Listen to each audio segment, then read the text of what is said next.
So this is Morris Lewis. I think now we've really definitively moved beyond the generation of artists who could be called abstract expressionists, but their art is very much influenced by abstract expressionism. And it's really still in the United States where a lot of the momentum of abstract art continued through the 60s and following.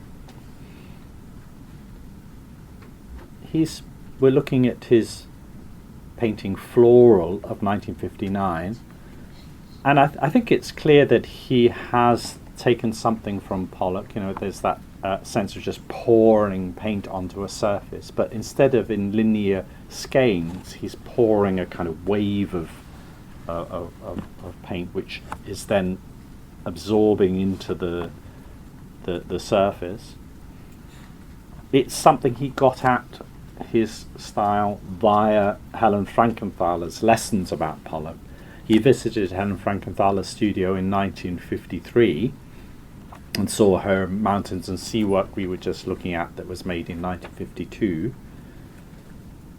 So she's the one who showed him how to use Pollock, who was up till then seemed too personal to use directly. Whereas the abstract expressionists founding generation, their work seemed to be concerned with sort of transcendental matters, deep and meaningful paintings. Often they went through this sort of mythological, early symbolic phase. For Morris Lewis, there isn't anything like that, and I would say for the most part his works have a kind of lightness of mood to them. There's a kind of lyrical quality of his colour. That's not to say it's impossible to treat them as having meaning and even potentially significant meaning, but somehow, there is this sort of lightness about it. There isn't a sort of sense of depth of psychology or sublimity there that one is invited into. It's got the scale and the formal language of abstract expressionism, but not necessarily the same content. He was a little bit secretive about his working process, so we don't know for sure quite how he produced the image, but it seemed like he had the unframed canvas, maybe some temporary kind of structure that helped him to create a gradient that he could pour the paint down.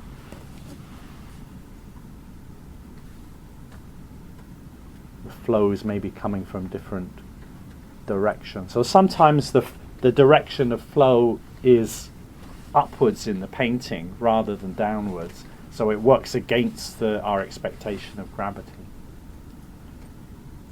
Of course, something that's going on is a kind of cancellation of one layer by another, or the complication that happens when different layers intermingle and other colours are created that weren't the colours of the actual pigment apply.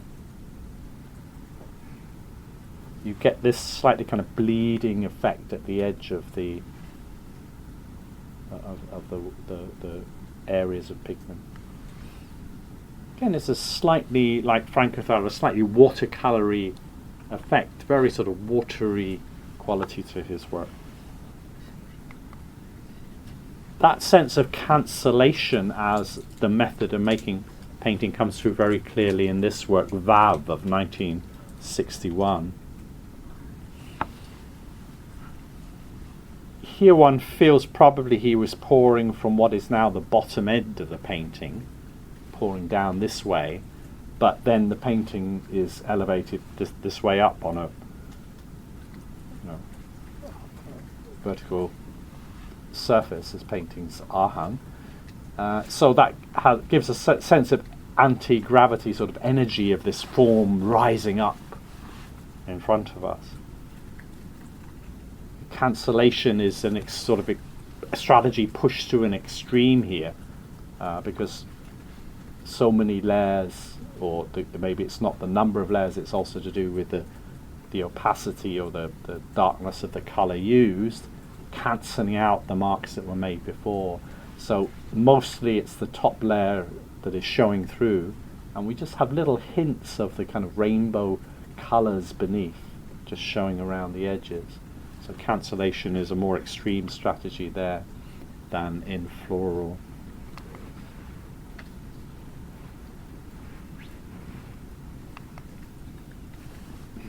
Sometimes in later works he will separate the colours out.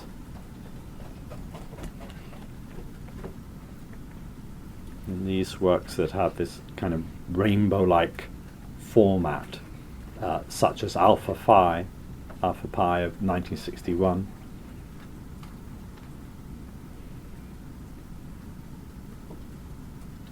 He's another artist who starts to experiment with new paint possibilities. He uses a medium called Magna, which is a sort of non-water-based acrylic solution paint, also used by the artist Kenneth Noland, that we will talk about in a minute.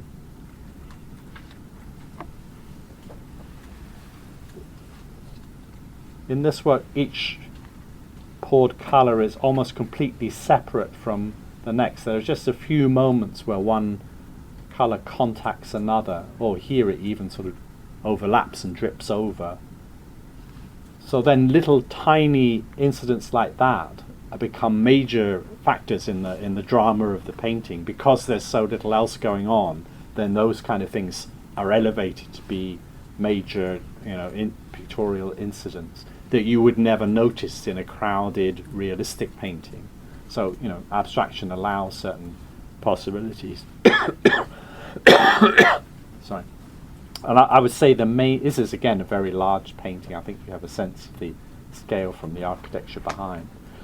And the major pictorial drama, formal drama of the painting is, I think, the big expanse of white in the middle, and the way in which the two parts of the rainbow almost fall apart. It almost doesn't hold together as one image, there's so much white in between.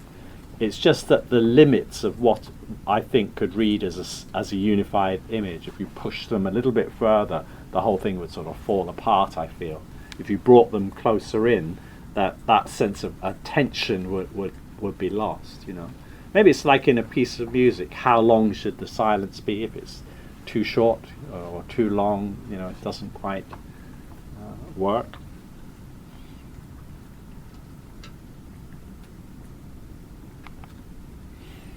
Olitski, very important at this time for this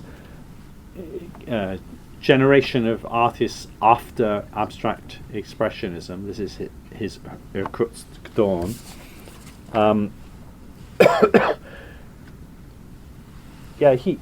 His work maybe reminds me of the sort of late Monet, Water Lilies, that sort of unitary, impressionistic sort of feel.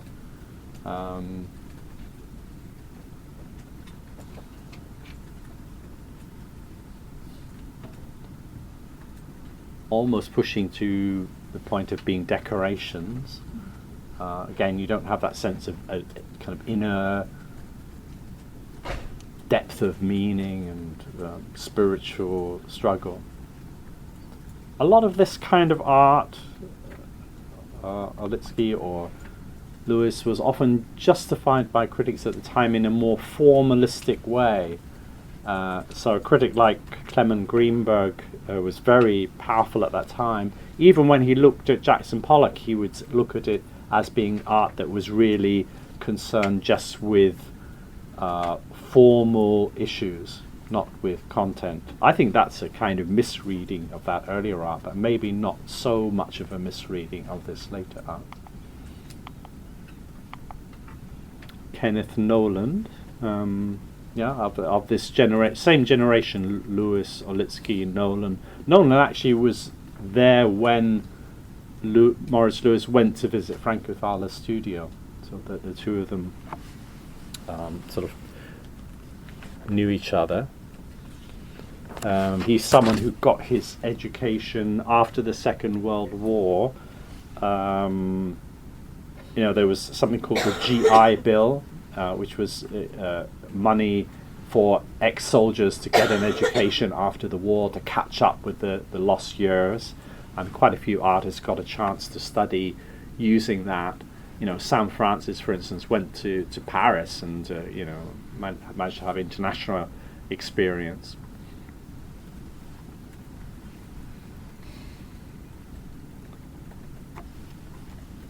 We're looking at his gift of 1961 to 2.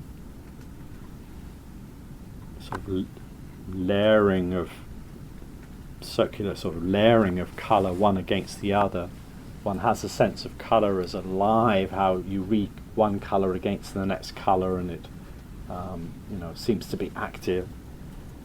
Various influences here. One would be Joseph Albers, who was quite an important theorist of colour. European artist who had emigrated to the States. Actually, he was one of the teachers at the Black Mountain College in North Carolina, an important educational arts education institution, which is where Noland studied, although Albers was not his main or favourite teacher. Still, the format of Albers' work, he made many works like this, of square inside square, colour against colour, and he's quite important for his writing about colour theory. So I think that has to be one influence. Or Delaunay, I think, is important as well. Going back to early 20th century. Yeah. Was Franz Klein associated with Black Mountain College? I can't remember if he was. It's a complicated story because there were the people who were the normal students at the college, but then really a significant thing at that college was a sort of summer program, summer school, and some really interesting things happened there. But it's sort of separate from the normal life of the college. So John Cage and Rauschenberg and Jasper Johns, I think, were there at those summer events, and some of the early performance events took place in that context. So I can't remember if Franz Klein was involved. It's entirely possible. There is a big thick book that has documented the history of the Black Mountain College. I forget the name of the author now. No doubt there's a whole sort of scholarship of people writing their PhDs about it too, but I can't think of that for the time being. What you came across something that linked him to it? I was at an exhibition in Berlin 2 years ago, and I think it was on Black Mountain. Oh, okay, good. I vaguely remember Franz Klein. Yeah. So Well, it's an interesting way of looking at art history. Modern art history would be in terms of what schools artists have studied in. Certain schools can often have a certain ethos, like a lot of the young British artists, so-called, they're not young now, they all went to Goldsmiths College. It's a certain kind of era of a certain college, and sometimes it's particular teachers there that were influential on setting a tone for what happened. So that's a whole way of looking at art history that would be kind of quite interesting to see how far you could go with that.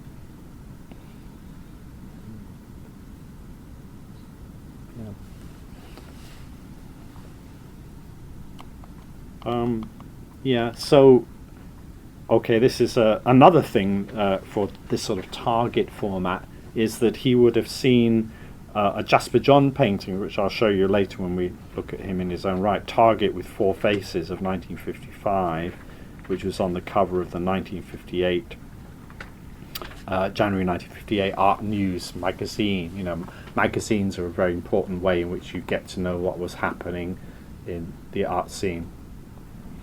And this is the first time really I'm making a point that I'll come back to at various points later, and that is the way in which artists of radically different styles might nevertheless have certain things in common. So we think of Jasper Johns as a kind of precursor of pop art, and yet he's also using these sort of target shapes. So some kind of parallels between abstract art and pop art, which at another level you might think of as being completely opposite tendencies. In fact, maybe there are hidden links between them.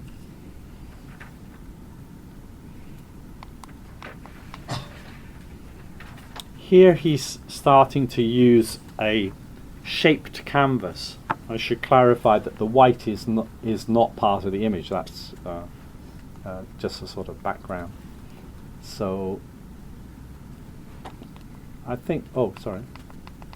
What did I do?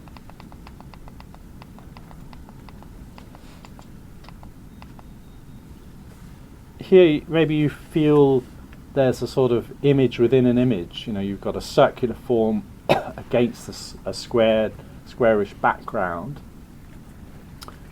This space is a little uneasy. How is it integrated into the total composition? Well, one solution is you get rid of the parts of the painting you don't need. If it's about the image, you stick with the bit that is the image itself. Yeah. The one you had on the screen just now. Yeah. Have you ever seen the inside of a baseball? No, I haven't. No. It reminds me so much of that each time I see that piece. Okay. Check it out. Well, that's interesting. Oh, okay. Yes. No, I get it. Yeah. I wonder if that has anything to do with. So that this could be an entirely original suggestion. You know, I've never heard this suggestion before, and who can say? You know, the trouble is, where do you go with that? It would be very hard to know how you could kind of verify whether that was one of the things in his mind. He may not have been conscious of it even, you know, it's different possibilities. But at a broader level, all kinds of experiences in life could feed into our art making from all kinds of disparate sources. Of course, the baseball wouldn't tell him how to do the fine balances between colors and how big all the key decisions about how big the different layers are. And in a way, just targets, right? That's a more obvious kind of sporting source to look for. But then again, the targets won't tell him most of the important decisions you've got to make. But it's all interesting. Thanks. And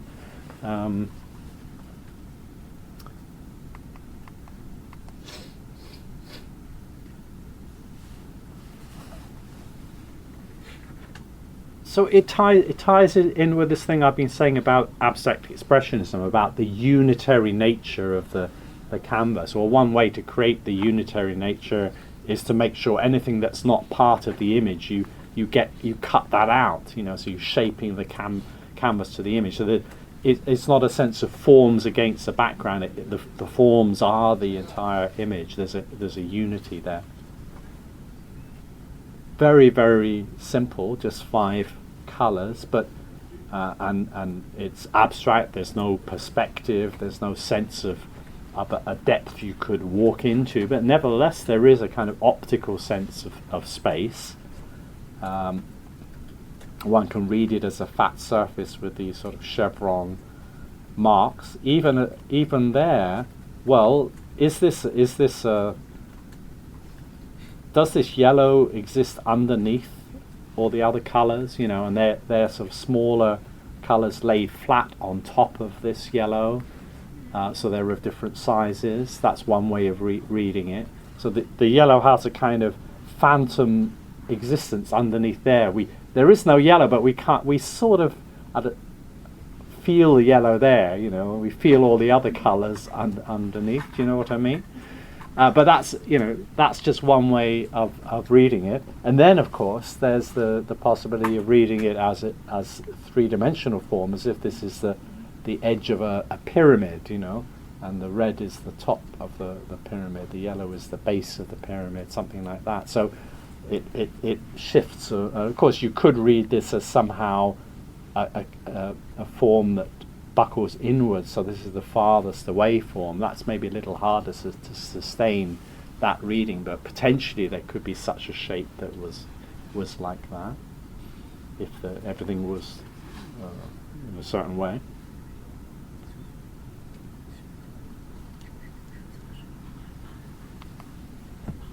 The shaping of canvases is something that happens, of course, in the work of Barnett Newman as well. We saw this before, but just to remind you of that. So one of the founding generation abstract expressionist artists also got involved in this kind of thing.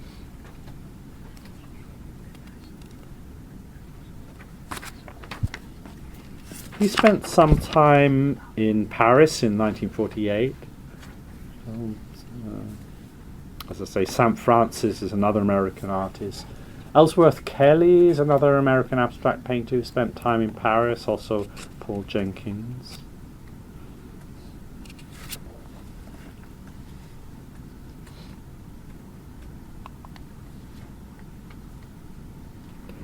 I think his shaped canvases, after a while, he got rid of these sort of diamond shapes because he felt they're too dominant shapes. It becomes more about the shape and not about the marks he's making.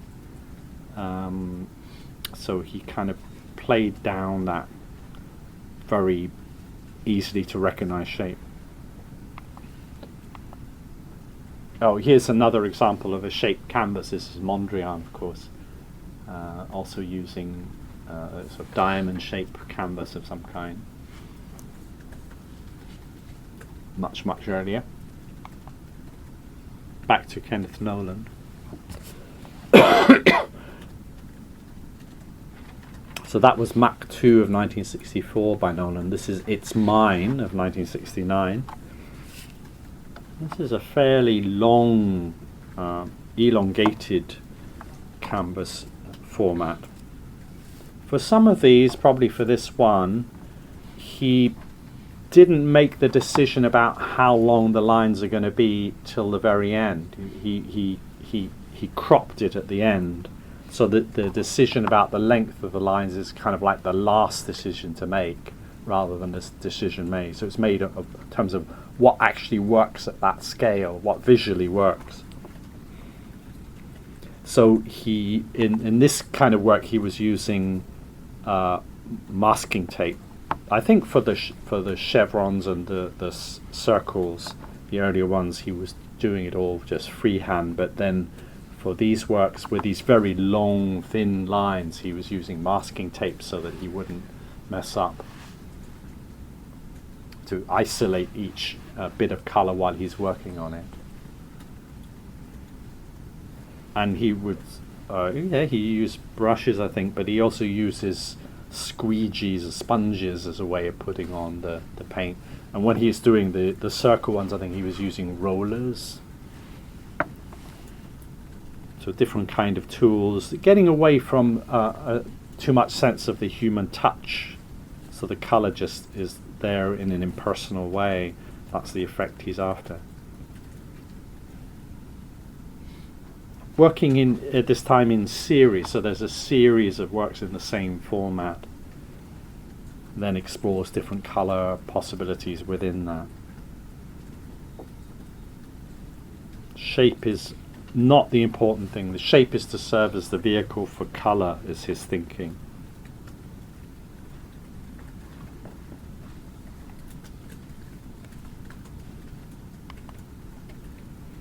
Frank Stella.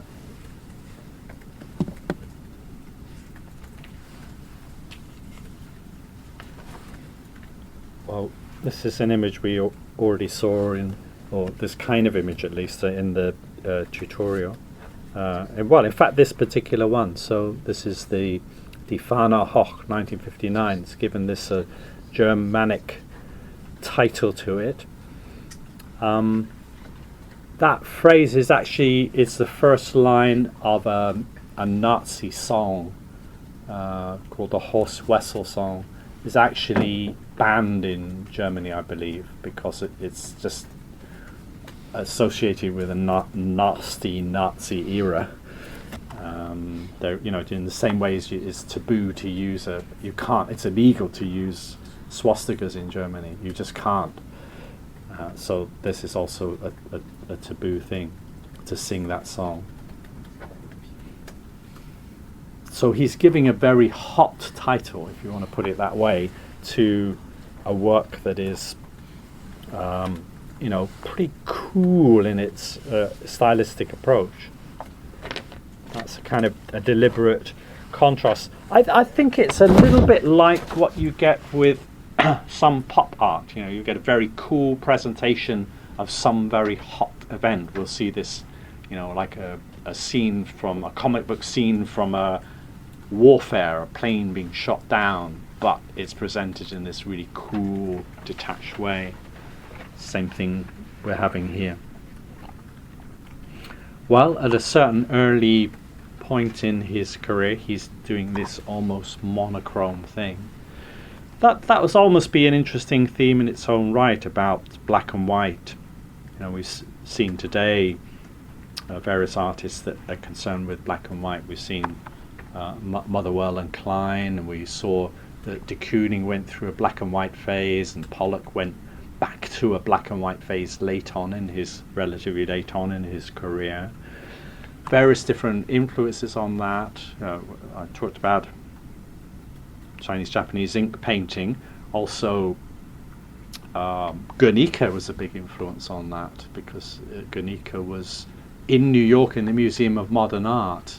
Picasso has said it can't go back to Spain until there's democracy in Spain, so it's there in New York as an exile where all these artists could see it, this almost entirely black and white work.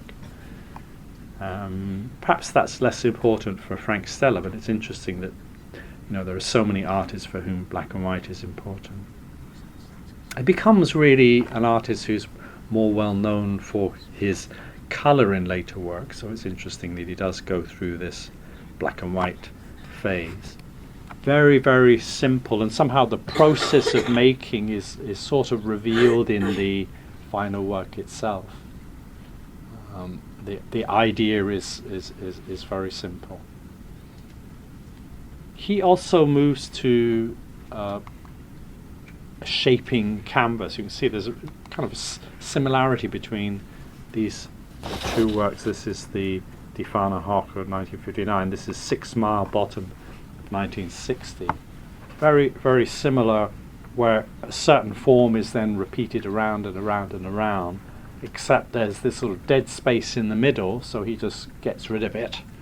And there's the dead space at the edge, which he just gets rid of as well. So another kind of shaped canvas where the form generates the shape, rather than you have to fit your shapes to the form that is already there, a traditional sort of compositional dilemma for an artist. So it's not forms against a background, forms are the entire image. It's a sort of pure painting in that way.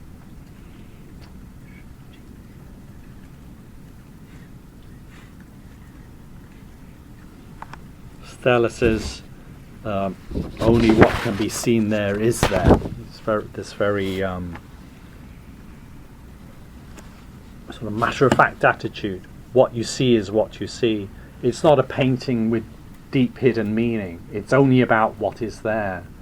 It's a sort of literal or materialistic view. Instead of worrying about whether there's some meaning that you can't get in a painting, he's saying, well, there's nothing there. There's nothing behind it. It is just what it is. He says, all I want anyone to get out of my painting, and all I ever get out of them, is the fact that you can see the whole idea without any confusion. Maybe in the rest of life there are things you don't think you understand, or you're only seeing part of it, the surface of it, and other things are hidden away from you. But in his art, he's offering you an experience where the surface is the thing in itself. That is all there is, and there's nothing that you're missing. This is a complete experience at the expense of abandoning the possibility of meaning. Maybe it's an impossible goal, actually, the completely transparently clear work of art. your eye can't even take it, even in one of these paintings, in one glance. You know, it takes time. It's even this is doesn't quite give itself up to you, but it offers you the illusion as if you can have a complete experience that maybe you feel elsewhere in your life you can't. You know, it's a little clearing in the forest, a space of purity. One thing that you can completely get amongst all the other things that you can't get in art and life too.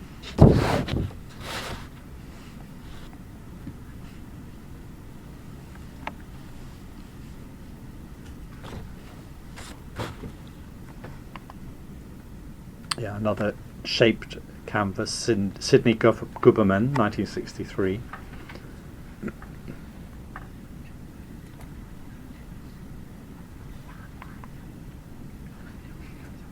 Ifafa 2, 1964.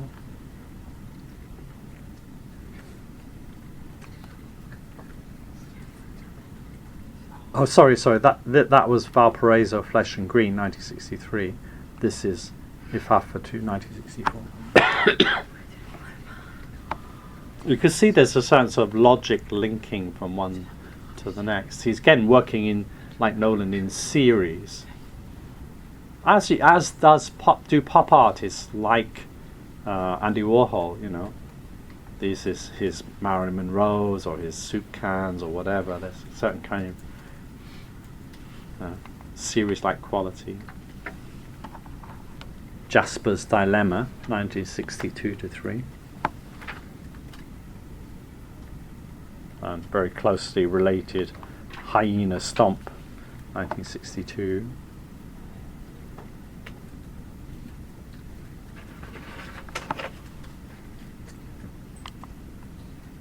These sort of protractor forms. And here's colour really coming back in. Saskatoon 1, 1968.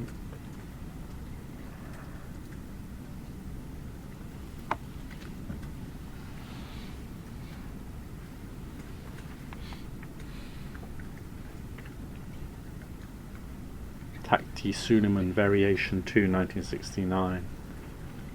I think it looks back again, these forms, to the Delaunay paintings, you know, of the early 20th century. Again, there's this sort of target-like quality. Very large paintings, just the vibrant impact of colour if you see the works themselves.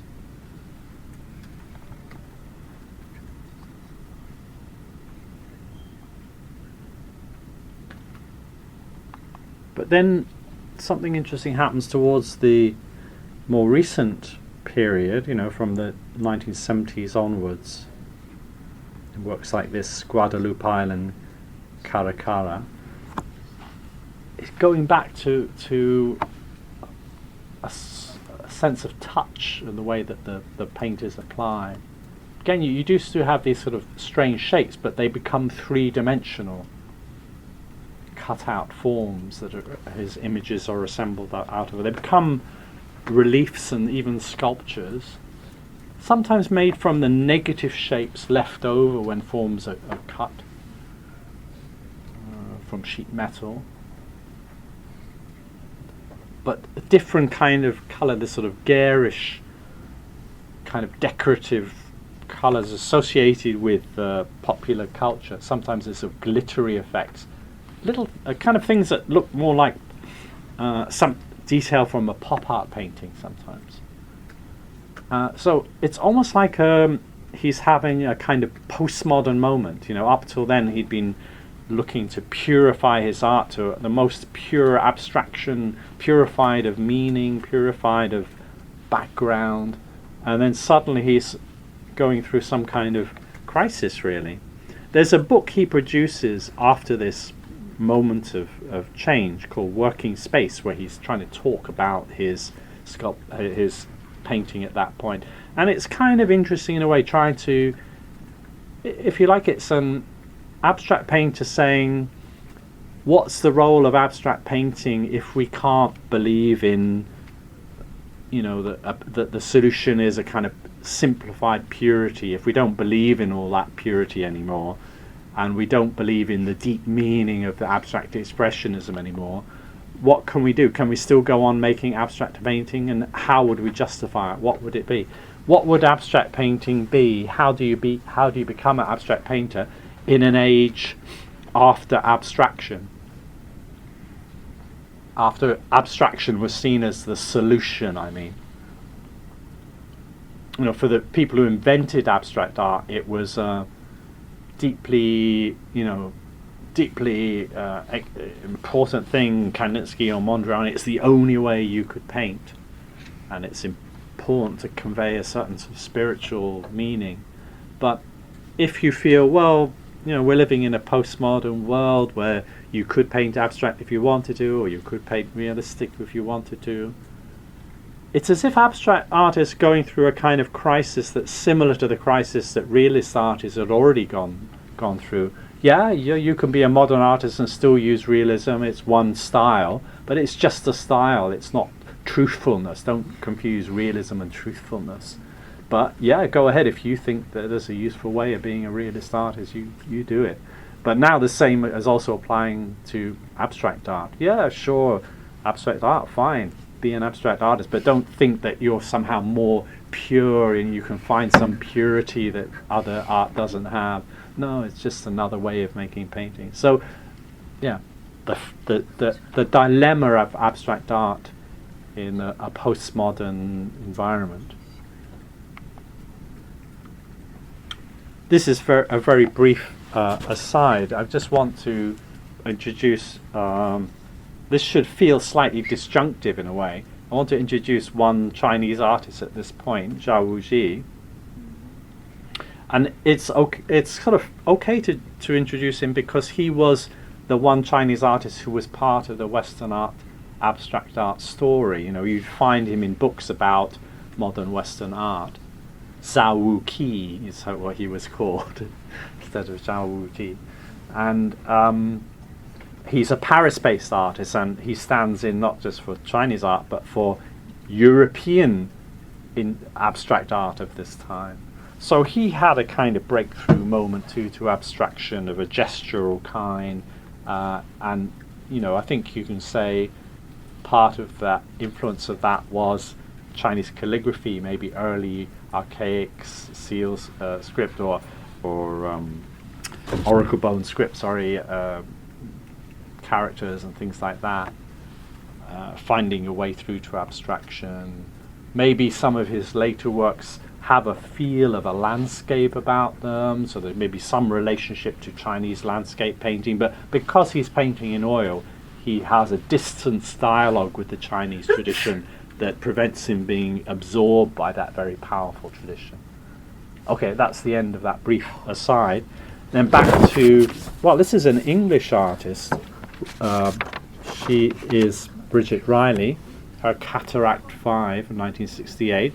So I'm using her as the sole example, or this work as the sole example of op art, one movement of the 1960s, which is a sort of variant of this hard-edged abstraction that is found in artists like Noland and Stella. And it's work which shows, even more than their work, how colour can come alive, you know, in its own right, optically seeming to move in front of us. Cataract, it's an interesting word. It could have two meanings. Cataract means flowing water. It's also something that's disturbing your vision, you know, a disease of the eye. Two different kind of associations there. So there's movement in a static surface.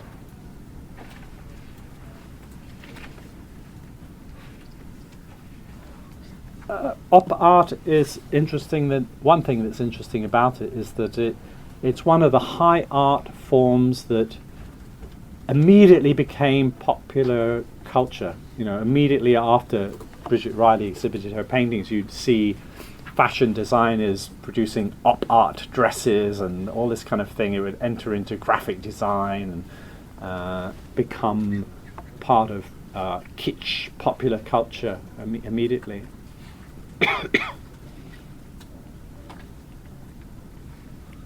So that's also perhaps part of the story of abstract art losing its purity just at the moment when it seemed it was about to gain it. So what I'll do next week, I'll just very briefly look at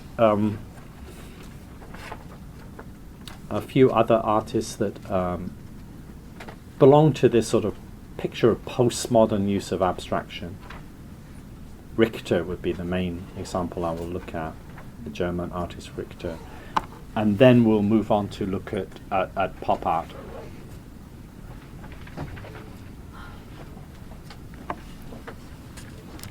Okay, so thanks very much.